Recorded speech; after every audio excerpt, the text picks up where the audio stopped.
A giant, hairy creature, part ape, part man. Indians call him Sasquatch.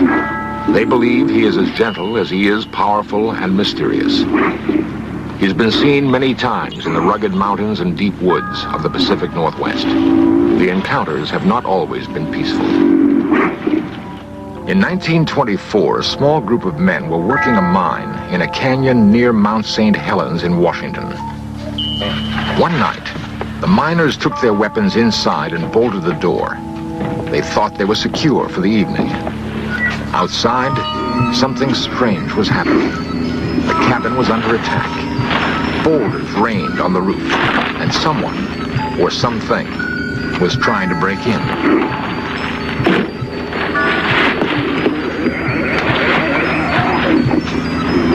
The miners later described their attackers as large, hairy apes. The siege lasted several hours.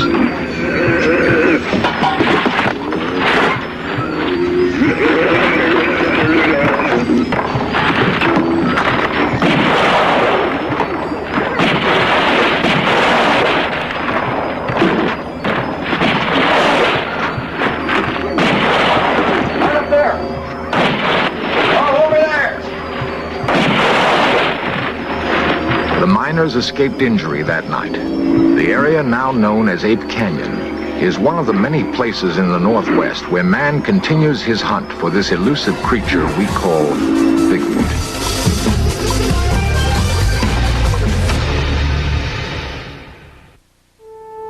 To the Indians living along the Columbia River in Oregon and Washington, or those in Canada, there is no need for proof of Bigfoot. Sasquatch has been a part of Indian lore as long as they've inhabited this land. Some anthropologists believe that the creature could have come to the northwestern part of the United States along with the Indians, across a land bridge that once connected Siberia to Alaska. The newcomers to this country have seen Bigfoot in an area ranging from northern California to southwest British Columbia. To the Indian, Bigfoot carries a mystical significance. Sometimes it's difficult to tell where myth ends and reality begins. In our modern world of concrete and steel, we're far removed from the Indian lore of Bigfoot. It's hard to imagine any corner of our crowded world where a giant, man-like creature could roam free. Yet there's persuasive evidence that Bigfoot is real, and that urban man may be close to his first meeting with this living legend. It is felt by some scientists that Bigfoot falls somewhere in this progressive chart of man, a giant hominid related to but not like modern man. According to this theory, Bigfoot would have pursued a course of evolution separate but parallel to his human cousins. Dr. Grover Krantz is an anthropologist at Washington State University. Its locomotion is the human design, so we know it's probably our closest living relative. But in terms of anything mental characteristics, no, it's not human. So it is a mixture of ape and human characteristics. And if you want to call that a missing link, that's fine. Now, this is a cast of a jawbone of something that I think is actually the Sasquatch. This is a jaw that's anatomically in between human and ape in its teeth, but it's much larger than any living ape, much larger than a gorilla, for instance. These are known from fossils about 1 million years old in China, and it has been named Gigantopithecus, and it has approximately the characteristics that our Sasquatch has, so I'm inclined to think that this species just simply is continuing today. The most convincing visual evidence of Bigfoot is a film taken by Roger Patterson in Northern California. Dr. Krantz believes it to be authentic. I've examined the film many times, watching it forward, backwards, stop framed, measured, and everything. And all of the anatomy of the creature is perfectly consistent. It just simply does not fit with a man wearing a suit. In fact, a suit of that size, we can establish exactly how big it is.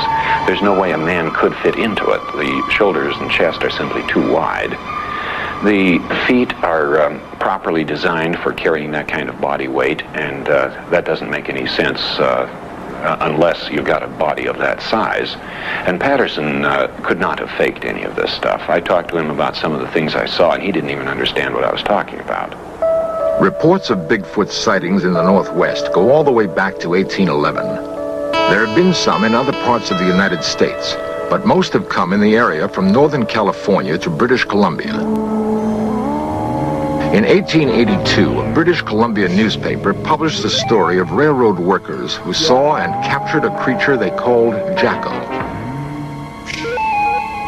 No one seems to know what happened to that creature, but the hunt for others has brought headlines all across the United States. There have been an estimated 2,000 reported sightings of Bigfoot. Half of those are considered fakes.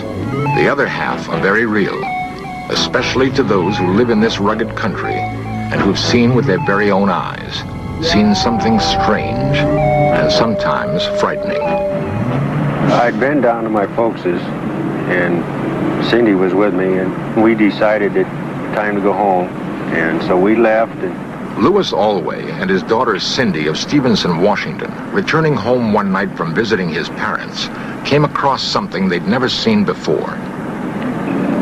It was about 10:30, 11 o'clock at night, and Cindy was sleeping on the floor, on the seat. And I come around the corner there, and there it was. It looked to me like he had just come over the top of the guardrail there. I woke her up and she got to see it just before it ran into brush. And at first I thought it was a bear, but when it took off across the road on its hind legs, I just couldn't believe it. Now, I hunt and I fish and I see a lot of game all the time, and it looked like something that I'd never saw before. 3 or 4 years ago, we received a call in the late part of the fall. The people who own this cabin back here said they'd found some tracks of what they thought was a large animal. And we came out and investigated that. Back here by the tree, we found several tracks that were real large, way larger than a human. I sure wonder about it. Sheriff William Klausner of Skamania County in Washington has investigated tracks and talked with eyewitnesses. He's seen too much to be totally skeptical. The most unique thing about what we've learned from this is that the people who have either written or called, who have experienced the same kind of thing or had seen tracks, mention of a strong sulfur smell, and that's real unusual. As Sheriff Klausner says, the smell description is not unusual. James Strahan and Harold Teskey recently saw something on the roadside near Colton, Oregon. And there was a big, huge object on the left of the road, and I rolled the window down in the car, and this thing was approximately 3.5, 4 feet wide, about 6, 7 foot tall. And the odor of this animal, after I rolled the window down, was so offensive that I couldn't remain there any longer. And I was scared too. And I've been around the mountains and around animals a lot, and this thing truly scared me. And so I got out of there and rolled the windows up in the car and went on home. And the odor of that animal stayed in that car until the next morning. It was still in there. 1 mile outside the Dalles, Oregon, several members of the Bigfoot Investigation Project and Information Center climbed to an observation point. They're led by Peter Byrne, 50-year-old adventurer and former big game hunter in Nepal. Byrne has dropped his rifle in favor of camera and binoculars. For 5 years, he's headed the Bigfoot Investigation Project and stalked these North Woods, checking out every story and every set of tracks. His prey is elusive. We will talk to the person who says that they've seen one. We will talk to their family, perhaps to their employers or employees. We'll talk to the local police to see if they know them, to find out if the person is simply a joker, a hoaxer of some kind, or if they're a person of reputation and of known integrity. And then we'll go and see the person, we'll interview them, and of course we'll try and get to the place of the actual sighting as quickly as possible. One of the most credible sightings took place near Mount Hood, Oregon in 1974. Two loggers, Jack Cochran and Furman Osborne, were working in an area of fallen timber. Cochran explains what he saw. I looked off towards the woods, and I saw these two long legs moving at the edge of the timber. And as this thing walked, it walked with a glide, and then it reached an arm out and kind of touched a tree as it walked by. And I saw these wide shoulders, and then it just moved off down the hill. J.C. Rourke and I were up on that little hill there and setting chokers, and the cat came down to the ladder and he didn't come back, so we decided to walk out in the woods onto the timber so we could be in the shade, and we heard this commotion there in the brush, and we saw this big monster going out through there. And I yelled for my buddy. I wanted him to see him, and I started running. I wanted to get a closer look at him, and we chased him over the ridge there, and at one time I was within 50 feet of him. Whatever Osborne chased through the woods left him far behind. Cochran, an amateur artist, tried to sketch what he saw. He was tall, long-legged, and hairy, very broad shoulders, and his head seemed to just spring up out of his shoulders, no neck. The arms were long and more in proportion than a human. There is persuasive evidence that men may be closing in on Bigfoot. What will the hunters do if they find him? And we'll just smooth it out a little bit, make sure it runs into all the cracks and corners, and that's really all there is to it. Peter Byrne, professional Bigfoot investigator. Before doing this, and now Hundreds of unexplained footprints have been found in these woods. They receive close examination by the experts. this is a plaster cast of an actual footprint here, and it's a 13.5-inch cast, and it has a number of peculiarities. One is the normal bulge behind the big toe or the hallux, and then there's a second bulge, and this is peculiar to all of the footprints that we have seen. Nobody really knows what causes this second bulge. Perhaps it's a muscle of some kind to support the enormous weight. This is a cast of an individual that's very obviously crippled, and I studied this at some length and found these two bulges on the outside of the foot. Anatomically, they have to correspond to a couple of gaps in the bones on the foot themselves. And the bulges in a normal human foot expanded to this size would have been here, but they're shifted forward. Well, anatomically, this means that the ankle weight is shifted somewhat forward. It's not just a gigantic human foot. It's the leverage has been redesigned, and this happens to be redesigned just exactly the way it would have to be for a 800-pound animal. So if the idea of that this was faked by somebody isn't quite so simple. If it was faked, it was done by a human anatomist who was a real genius, and he had to have laid out thousands of these fakes all over the place, and that just simply becomes impossible. Among the fakery that we have seen is a piece of film made in 1970 by a man in northern Washington. At first it looked very good. It was a man in a fur suit, of course. The particular man tried to sell it to us for $25,000, and he told us that the creature in this movie was 8 foot 6 inches in height. But when we found the area, we were able to do our own measurements, and we saw that the creature in the fur suit, or the man in the fur suit, was a little under 6 feet in height. This is, I think, is a good example of the kind of fakery that we have encountered through the years. Throughout the Northwest, there are hundreds of men hunting for Bigfoot. Don Peterson, Jack Sullivan, and James Huskin have searched for several years. They believe the hunt will end with a bullet. Well, I think eventually somebody's going to bring one in. It's the only way. Pictures aren't going to be enough, because there's been film taken of one of these creatures anyway, and it's in dispute. Like Jim said, if we take a bunch of pictures, they're going to be under dispute, and if you can shoot one animal, you might be able to save the rest of them from everybody else from shooting them too. And that sets up a conflict among Bigfoot hunters. Does it have to be killed to prove it exists? Through the centuries, the mighty Columbia River separating Washington and Oregon has cut a deep gorge on its way to the Pacific Ocean. It is a big, rugged, beautiful land where man holds a deep respect for nature. In Stevenson, Washington, they passed an ordinance setting a $10,000 fine or 5 years in jail for killing a Bigfoot. The people living in this country have a special relationship to the woods.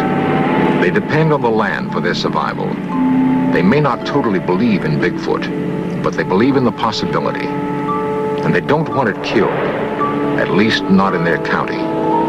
District Attorney Robert Leake. We didn't feel that if there was such an animal, that the animal had ever harmed anybody, or that it had done anything to deserve to be shot or captured. We need a piece of the body. Nothing else will be accepted. I think that there are many other ways of proving an existence of something other than killing that particular thing that you're trying to prove exists. My preference would be to locate a hunter who has shot and killed one, and perhaps because he thought he killed a valuable animal or a peculiar human, he might not have said anything about it. But if he would come forward, perhaps we could examine the place where he killed it, and we might find a few bones, and then the whole thing is settled right there. If we don't find such an old kill, then the only alternative remaining is to kill one now. And grisly as that sounds, I think that is probably what we'll have to do. I would strongly urge the doctor to reconsider that, especially if he thinks he's going to do it in this county, because we would enforce the ordinance. Why add more controversy to something that's already controversial? Although what we have to have is a specimen for scientific identification. I think it would be morally wrong. I see no reason. In fact, I talked to a small boy, a schoolboy recently, and he said some people say shoot one to prove that they're there. And then he said, supposing the one they shoot is the last one. Well, my answer to that is if they become extinct, so what? If they're not proven, it doesn't make any difference. We have a lot of animals that became extinct in the past, and there's nothing we can do about it. And if this animal remains unaccepted, who cares if it becomes extinct? They're obviously rare. There are not very many of them. And as we see them, they could be a hominid form. It could be a man. To shoot one would be totally wrong. And we are totally opposed to this philosophy. While men ponder the dilemma, to kill or not to kill, many Indians wonder why this preoccupation with proving Bigfoot exists. To the Indian, there is no doubt. Many, like Mrs. Joe Washington, see the hunt for Bigfoot just another intrusion into their sacred past. You'll never be able to, you might say, civilize them like the white man done to us. He's somebody that belongs in the area that he chooses to live in. And if someone did bring him down,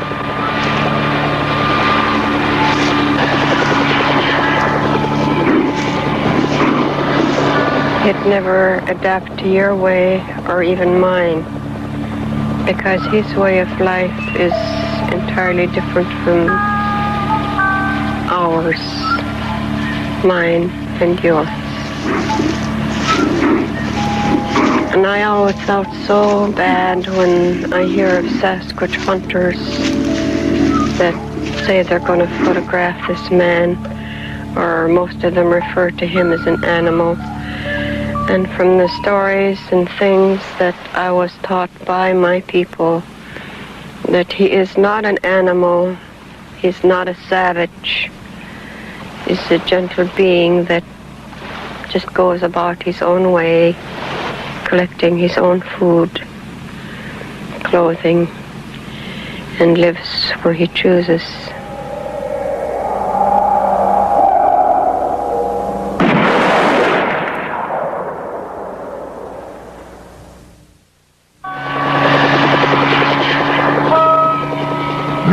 With his ingenuity and machinery, continues to stalk this creature. A creature described by the Indians as a gentle being, wanting to live in peace in his own habitat. A creature some scientists believe is a link to centuries long past. The gorilla is mentioned in Greek mythology going back hundreds and hundreds of years, and yet it was not discovered until the late 18th century. And the subspecies, the mountain gorilla, was not identified until early 1900. And there are other examples. The fossil fish that was discovered in the Indian Ocean only a few years ago, believed to be extinct for 80 million years. This is the coelacanth, and now it's known to still live off the coast of Africa. Is that the case with Bigfoot? Is this creature really a relative of the Gigantopithecus, a primate that lived over 1 million years ago in China? The land lends itself to hide such a creature. There is food for it to survive. It does not need man. But it may have to die at the hands of man to prove to him that there is such a thing called Bigfoot. If we assume that Bigfoot is real and that men are closing in on this seemingly gentle monster, then we must prepare for that first meeting. To have eluded us for so long, Bigfoot must understand men very well. The burden will be on us to understand him. Bigfoot may well be waiting for some sign that we're ready.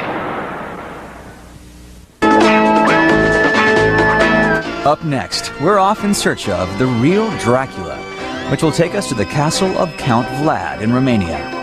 Then, a chief mechanic goes on the rampage when he's offered a promotion in the Black Sheep Squadron. And tonight at 8, History Undercover is opening the files on the top-secret spy planes of the Cold War. It turns out there were over 10,000 intelligence missions flown over the USSR, Communist China, and North Korea.